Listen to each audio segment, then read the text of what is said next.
ఈరోజు వంగవీటి మోహన్ రంగా గారి వర్ధంతి డిసెంబర్ 26 తారీఖు. సో,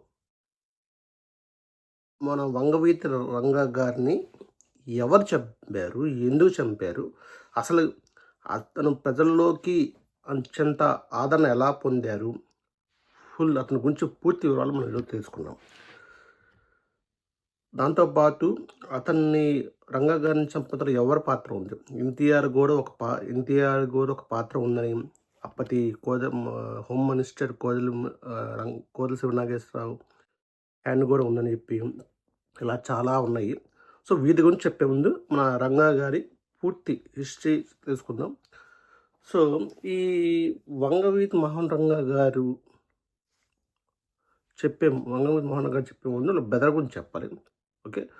సో, ముందు వంగవీటి మోహన్ రంగా గారు జూలై 4, 1947లో కాటూరు, అది ఉయ్యూరు దగ్గర, విజయవాడ ఉయ్యూరు దగ్గర ఆ ప్రాంతంలో జన్మించారు. ఓకే. ఈ విషయానికి వస్తే అప్పుడు వాళ్ళ బ్రదర్ వంగవీటి రాధా గారు యాక్టివ్ పాలిటిక్స్లో ఉండేవాళ్ళు.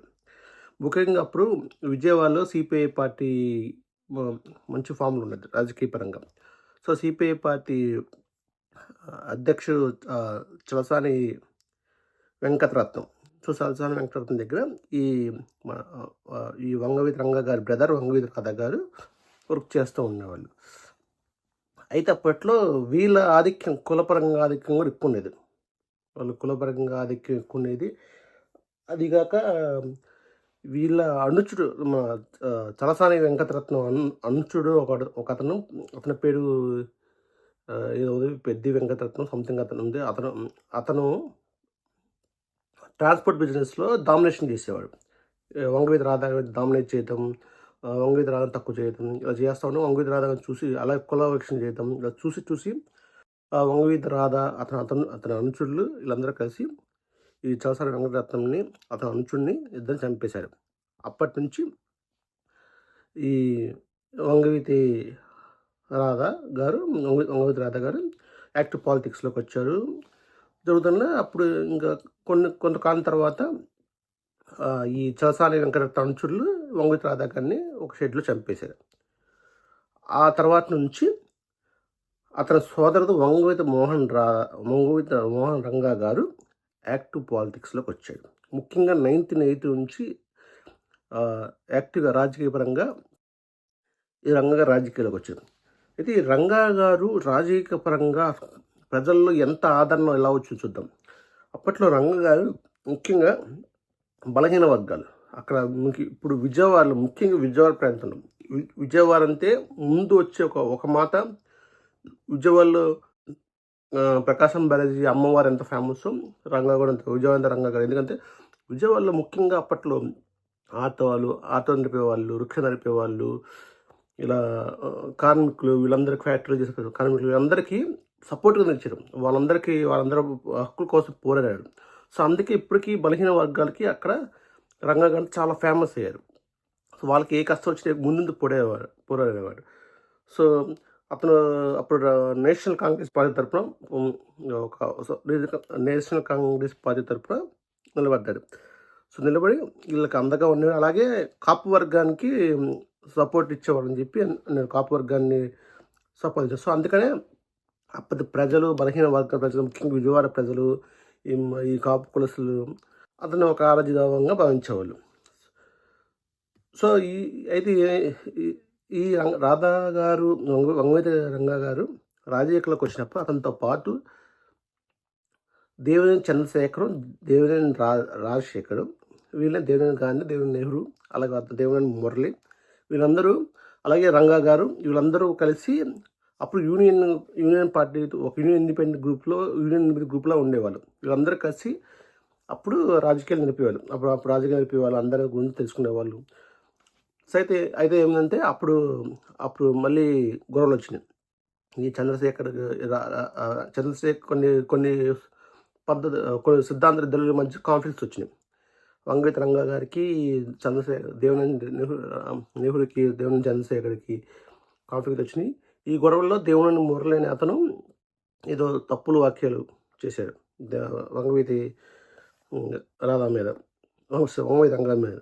సో వంగవీటి రంగా గారి అనుచరులు ఈ దేవినేని చంద్రశేఖర్ని, దేవినేని మురళిని చంపించారు. చంపారు వాళ్ళ అనుచరులు కోపంతో. సో అప్పటి నుంచి ఈ దేవినేని రాజశేఖర్ అంటే ఇప్పుడు దేవుని నెహ్రూ టీడీపీ తరపున ఉంటాడు. ఈ రంగా గారి మీద కక్ష కట్టాడు. అంతేకాకుండా రంగా గారు ఇప్పుడు కాంగ్రెస్ తరపున పోటీ చేసే ఉండేవాడు. అప్పట్లో తెలుగుదేశం పార్టీకి ఆపోజిట్గా ఉండేవాడు.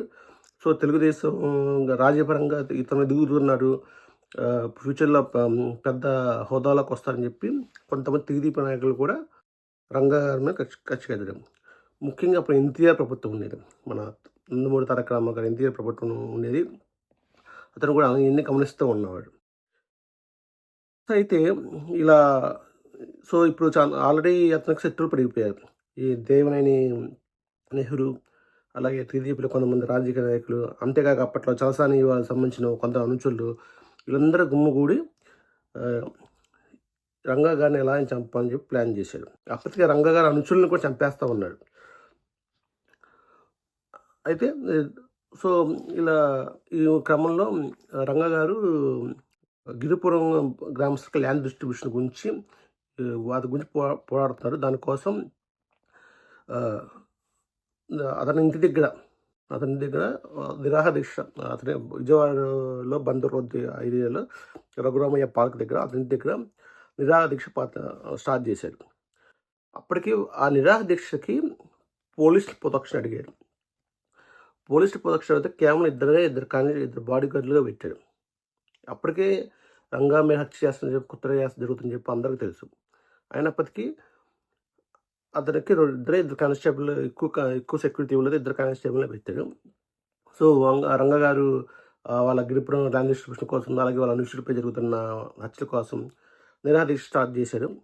ఈ నిరాహార దీక్ష వాళ్ళ ఇంటి దగ్గరలోనే నిరాహార దీక్ష స్టార్ట్ చేసిన సమయంలో ఏమైందంటే ఉదయం తెల్లారుజామున డిసెంబర్ 26 తారీఖు 1988, డిసెంబర్ 26, 1988 సంవత్సరంలో మార్నింగ్ కొంతమంది ఒక బస్సులో వచ్చారు. అయ్యప్ప స్వామి డ్రెస్ వేసుకొని, అయ్యప్ప స్వామి మాల్లో ఉండి మాల డ్రెస్సులు వేసుకొని బస్సులో వచ్చి, ఆ బస్సు అతను నిరాక్ష చేసిన మార్నింగ్ 5 అందరూ నిద్రపోతూ ఉన్నాడు. అతను కూడా అక్కడే ఉన్నాడు, మా రంగా గారు కూడా అక్కడే ఉన్నారు, నిద్రపోతూ ఉన్నాడు. ఆ సమయం తెల్లజామున 5 గంటల ప్రాంతంలో ఆ బస్సులో నుంచి ఆ స్వామిమాలలో వేసిన చాలామంది దిగి వేట కొడలతో అత్యంత దారుణంగా రంగా గారిని చంపారు. అప్పుడు రంగా గారి దగ్గర ఎటువంటి ఆయుధాలు లేదు, నిరాయుధుడుగా ఉన్నాడు. వేట కరులతో ఈ స్వామి దశలో ఉన్న అయ్యప్ప స్వామి వచ్చి అత్యంత దారుణంగా చంపారు. అక్కడ సెక్యూరిటీ గార్డులు కూడా పట్టించుకోలేదు. అలా డిసెంబర్ 27 తారీఖు 1989 రంగా గారు చనిపోయారు. చనిపోయిన తర్వాత రాష్ట్రం మొత్తం అతకతలం అయిపోయింది. ముఖ్యంగా విజయవాడ ప్రాంతంలో, కోస్తా జిల్లా ప్రాంతంలో చాలామంది షాపులు ధ్వంసం చేశారు. పెద్ద అల్లలు, అప్పట్లో చాలామంది రంగా చాలామంది కనిపించకపోయారు. చాలామంది గోర చేశారు. రాష్ట్రంలో ప్రజలు, ముఖ్యంగా బలహీన వర్గాలకి, కాపురగానికి అత్యంత సన్నిహితమైన నాయకులు కోల్పోతున్నాం. వాళ్ళు కూడా చాలా కోపరేగాలతో ఉండిపోయారు. సో అది జరిగింది. సో ఇది ముఖ్యంగా ఎన్టీఆర్ ప్రభుత్వం హయాంలో జరిగింది. ఇది ఒక ఇండియా ప్రభుత్వం వాయం జరిగింది. అయితే ఇప్పుడు రంగా గారిని చంపింది ఎవరు? రాజకీయ పరంగా ఎదుగుతున్న ఒక వ్యక్తిని చంపింది ఎవరు? సో దీంట్లో చూస్తే న్యాయపరంగా సుమారు 44 మందిని అనుమానితులుగా గుర్తిస్తే దానిలో 33 మందిని దోషులుగా దించాడు. దానిలో 33 మందిలో కొంతమంది అప్పటికే చనిపోయారు. అందులో ఈ చలసాని అనుచరుడు కూడా ఉందని చెప్పి అన్నాడు. సో ఇప్పుడు రంగా గారిని అత్యంత దారుణంగా ఇలా చంపడానికి కారణం ఎవరు? మెయిన్ ఫస్ట్ చెప్తున్న మాట దేవుని నెహ్రూ చంద్రశేఖర్ వాళ్ళ బ్రదర్ దేవుని మురళిని చంపిన కోపం ప్రతీకారం తీర్చుకోని చెప్పి రంగా గారిని చంపారని చెప్పి అంటారు. అయితే అతన్ని ఎటువంటి సాక్ష్యాలని చెప్పి కోర్టు రిలీజ్ చేసింది. తర్వాత చలసాని అనుచరులు, అప్పటి వాళ్ళ అన్నగారు ఉన్నప్పుడు చలసాని వెంకట వాళ్ళ అనుచరులు ఇంకో కోపం పెంచుకొని రంగా గారిని కూడా చంపింది కొందరు. సో వీళ్ళు ముఖ్యంగా వాళ్ళపై దోషులు. అయితే వీళ్ళతో ఆరోపణలు కొంతమంది ఉన్నాయి. ముఖ్యంగా ఆరోపణలు ఉండేది అప్పటి హోమ్ మినిస్టర్ కోరల శివనాగేశ్వరం నసా పంచం వ్యక్తి. ఈ మధ్య అతను సూసైడ్ చేసిన పేరు వైఎస్ఆర్సీపీ ప్రభుత్వంలో. సో అతను హోంమంత్రిగా ఉంది చూసి చూడనట్టుగా వదిలేసని చెప్పి ఆరోపణ ఉండేది.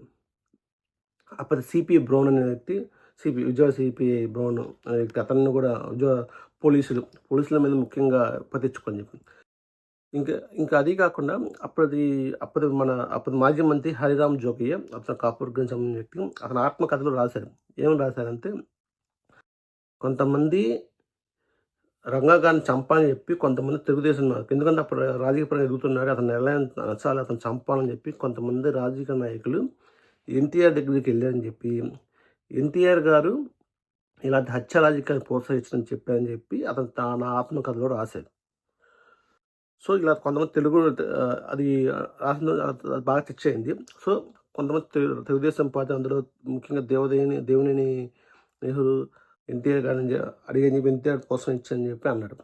అయితే చాలామంది చెప్పింది అంటే, ఎన్టీఆర్ తెలిసి కూడా చూసి చూడనట్టుగా వదిలేశారని చెప్పి, ఎందుకంటే అంత పెద్ద నాయకుడికి సెక్యూరిటీ ఇవ్వకుండా వదిలేశారని చెప్పి, అప్పటికే అందరికీ తెలుసు అతనిపై హత్య ప్రయత్నం జరుగుతుందని చెప్పి, అసలు ఎన్టీఆర్ తెలుసు కూడా చూసి చూడనట్టుగా వదిలేశారని చెప్పి తెలుగుదేశం నేతలు బలవంతంతో అంటారు. సో ఇది కోరల శివనాగేశ్వరం. సో వీళ్ళు ఆరోపణలు ఏది ఏమైనప్పటికీ ఒక ప్రజాస్వామ్య ప్రభుత్వంలో ప్రజాస్వామ్యపరంగా నిరాదీక్ష చేస్తున్న ఒక వ్యక్తిపై అత్యంత దారుణంగా చంపారంటే దాని గురించి ఎన్టీఆర్ అప్పటి ముఖ్యమంత్రికి తెలియదంటే ఎవరు నమ్మరు. తెలిసే ఉండదు, మాకు తెలియదు విషయం. నేను ఎవరికి సపోర్ట్ చేయను, కానీ ఇది రాజకీయ వైఫల్యం, ప్రభుత్వ వైఫల్యం అనొచ్చు. ఏదైనా అప్పటి అత్యంత ప్రజాదరణ కలిగిన వ్యక్తిని కోల్పోయాం. సో ఇలాంటి హత్య రాజకీయాలు మళ్ళీ జరగకూడదని చెప్పి అనుకుంటూ, సో దీని గురించి మీరు ఏమనుకున్నారు? నిజంగా దీనిలో రంగగాని చెప్పిన పాత్ర ఎన్టీఆర్గా సపోర్ట్ కూడా ఉందా? ఎవరు చంపారు? సో దీనిపై మీ అభిప్రాయం కింద కామెంట్ రూపంలో పెట్టండి. మళ్ళీ క్లారిఫై చేస్తున్నా, నేను ఏ కులానికి ఏ వ్యక్తికి సపోర్ట్ కాదు. అప్పుడు ఏం జరిగిందో మీకు ఎక్స్ప్లెయిన్ చేశాను. సో మీకు వీడియో సబ్స్క్రైబ్ చేయండి. దీనిపై మీ కామెంట్ ఏంటి? ఈ హత్య రాజకీయాలు అత్యంత ప్రజాదరణ కోల్పోవడం ఇది ఎవరు చేసని చెప్పి మీరు అనుకుంటున్నారో కింద కామెంట్ రూపంలో పెట్టండి. థ్యాంక్స్.